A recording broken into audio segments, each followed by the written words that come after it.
Alan, let's start here. NFL, Jets. I'm going to say this.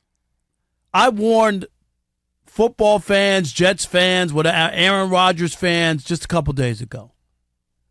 Be careful stamping their card or punching their ticket to the Super Bowl already.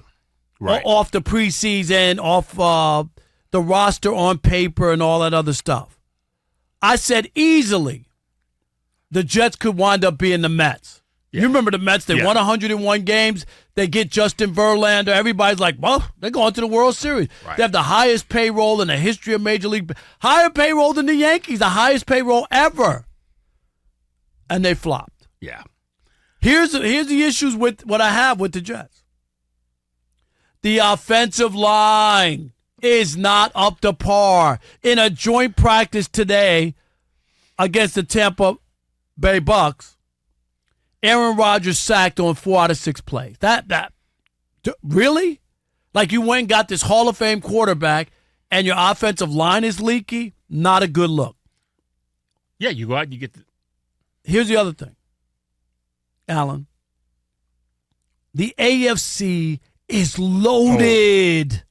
The division is loaded. Buffalo, Miami. Then we got to say you always got to go through Kansas City. You got Cincinnati and Joe Burrow. You got Lamar in Baltimore. Maybe the Browns wake up with Deshaun Watson. There's Herbert and with the Chargers in L.A. Can I stop? I mean, I've already just given you 8 or 9 teams with talented quarterbacks and good teams. All that. And now, let's take a listen to Robert Saleh talking about on Hard Knocks last night about the offensive line, and then I'll let you go. You can have a Hall of Fame quarterback. You can have 2 $10 million plus receivers. You can have a reigning offensive rookie of the year. You can have all kinds of skill in the running back room. None of it matters until the big boys up front change who the we are. We as coaches, we as an organization can't want it more than you. And there it is. Am I that crazy to say the Jets could be the Mets? Yeah, and the crazy thing about that is, so you go out and you get the shiny toy to come in and think that it's all of a sudden going to turn everything around, and you don't address the things that need to be addressed to help that shiny toy. Aaron Rodgers is not getting any younger, so he's not going to be able to scramble like he used to. So the what you address needed to be addressed, like the offensive line. You knew it was bad going in, so you should have addressed that also, in addition to Aaron Rodgers. But, you thought football is one of those sports that just signing one guy is not necessarily going to get you to the promised land. It is a total team game. Everybody's got to do their part to be successful in a football game. Even the quarterback can make plays, but you got to have guys who get open. You got to have guys who also make plays. You have to have an offensive line that does its job to protect that person. You have to have a defense that clamps down. And when you get both of those things right on both sides of the football, you're a powerhouse. If you have a great defense and a great offense, you're talking about kicking people's butt in the league. But when you got problems somewhere, and all of a sudden, well, we got Aaron Rodgers, and Aaron Rodgers is going to take us to the promised land. They didn't have a quarterback last year, and they won 7 games, right? Right. The defense is good, but you got to protect a 39-year-old quarterback. I don't care who you are, Alan. If they don't protect you, you could be Patrick Mahomes. If you're sacked 4 out of 6 times in plays, who are you getting the ball to? Right. Nobody. This is a real deal. And for coaches to, I haven't watched Hard Knocks in a long time, but for a coach to come out, that sometimes doesn't sit well either. And you call out your players in the preseason like that. Some guys will take to that and take responsibility for that and want to get better. Other guys are going to go, why is he yelling at us? Right. No, I get it. It's not at all.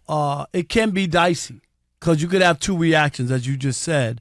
But this is, I think people need to just pump the brakes. And I'm not saying or ruling out that the Jets going to have a fantastic season. I'm not saying that. Right. But I'm saying it ain't done on paper. We just talked before the show started. I love the Padres and Mets going into the season. Yes, Neither one of them are making the playoffs. Yes, you did. Did I not? Yes, you did. And I told you that the Dodgers were still going to win that division. They've won 9 in a row. I don't know where that came from. They got who's that rookie? Who's the rookie who pitched yesterday? Bobby Miller. Bobby Miller he retired 18 straight at one point. The dude is deadly, man. He's got great stuff. He's got good stuff. Don't get me started on baseball. No, that's because that's a whole nother tangent. But just give me what are your the thing you talked about Aaron Rodgers is also and you addressed that correctly. It's no longer the same division that he used to play in. Now, he could sort of get by with some flaws on his team. You can't do that in that division he's in now. Because Buffalo, I'm not that high on Buffalo, but until they fall off totally, Alan. They're a team that am I right? Like they should win the division. Like if you look at them and what they've done, because you got to remember the Jets are trying to put this all together in 1 year, whereas Buffalo's been a well-oiled machine for the last few years. Right. Offensively, Miami is loaded. And Miami offensively, all you got to do is keep Tua healthy and not in concussion protocol. Right? If he can not get banged around and play. We saw that dude. We saw him have an unbelievable comeback. You remember last year against Baltimore? Yeah. Like that was for the ages. Yeah. So except the road for him, and like you said, the Jets could surprise you, but that's a big hill to climb in that division. Big hill to climb. It's not like you're playing against the Bears twice as season anymore. And Lions. And the Lions. It's not that same situation anymore. Or when Tom Brady was in the AFC. We know what I mean when Tom Brady was in the AFC East and he had back then, right? The Jets a couple wins, Buffalo was bad. Right. Every year he had at Miami, he had 6 wins before the season even started. Yeah. Right? Yeah. So those are the things that you start to look at and go, it ain't the same. It ain't your Tom Brady AFC. Right. And I think I had a nice pickup. Picked up Dalvin Cook. I like him. Right.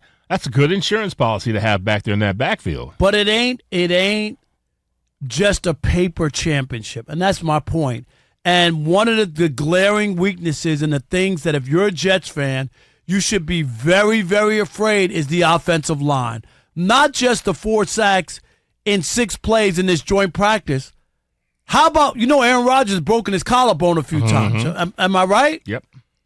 God forbid, nobody's wishing it on him, but God forbid somebody comes in clean from the line, pops him, and your 39-year-old quarterback, it could change a whole season if you don't protect that guy. Trust me, I'm sure at 39 he doesn't run as well as he did when he was 25. And you remember, he used to be really good at running and escaping trouble. Right. So there's a lot of stuff there. I'm just going to say, if I have to bet my money, I don't believe the Jets are going to the Super Bowl. I don't care all the hype, all the stories coming out of ESPN and all these people writing these glowing things and whatnot. I think it's going to be hard. If Aaron Rodgers comes to this team and pulls it off, dude, it changes everything about his legacy. Not that he doesn't have one. He has a great legacy, won a Super Bowl, 4 MVPs, All-Pro. I'm not saying his legacy isn't set. But wouldn't that heighten it to go to a franchise that hadn't won a Super Bowl since 1969? And to win it in that division and in that league? And in that city? Oh, that'd be amazing. He'd be on, they'd erect a statue out front for him. There's no doubt in my mind. Right. No, that'd be an amazing achievement. Like you're talking about Super Bowl. I don't even think they're not going to win that division. There's no way I see the Jets even winning that division. So you got Buffalo still until further notice. Buffalo and Miami, yeah. So you got those two first. I don't see how you can vault over both of those teams to win it. Not when you're bringing in a new entity that has to get to know a new offense, has to get to know all the guys around him, and you're talking about not having any injuries. Other teams that we have seen, the Bills have been good for several seasons now, and the Dolphins have really taken a step forward. So now you're talking about vaulting 2 teams that have been consistently good over the past couple of seasons. That's just going to be a difficult task to do.